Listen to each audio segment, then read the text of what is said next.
हमारे YouTube channel Shashi Rangila production को लाइक share subscribe करें और बेल आइकन के बटन को क्लिक करें।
काबर जलथो सतनामी बर तू मन काबर मरथो।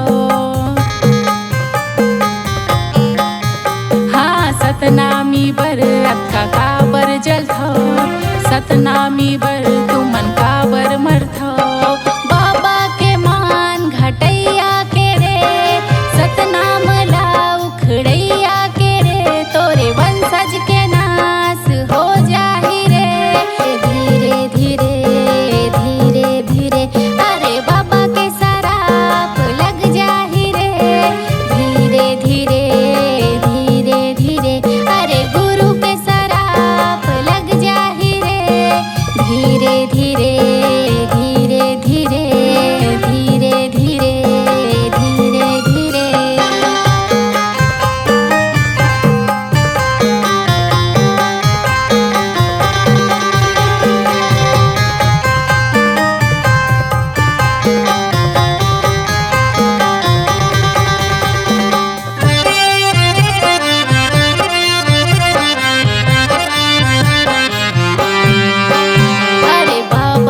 हमर दयालु है रे सत्य तो हा पुजारी है रे।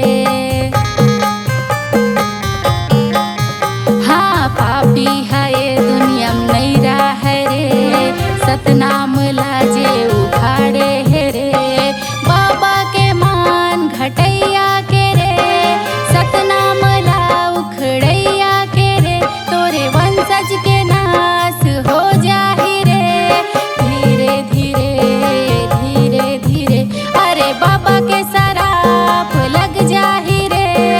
धीरे धीरे धीरे धीरे अरे गुरु के सराप लग जाहि रे। धीरे धीरे धीरे धीरे अरे बाबा के सराप लग जाहि रे। धीरे धीरे धीरे धीरे अरे गुरु के सराप लग जाहि रे। धीरे धीरे धीरे धीरे धीरे धीरे धीरे धीरे धीरे धीरे धीरे हुए कलाकारों को दे रही है नाम। आप भी दीजिए अपनी आवाजों को पहचान। चले आइए Sassi Rangila production high digital audio video recording studio Manki Mungeli.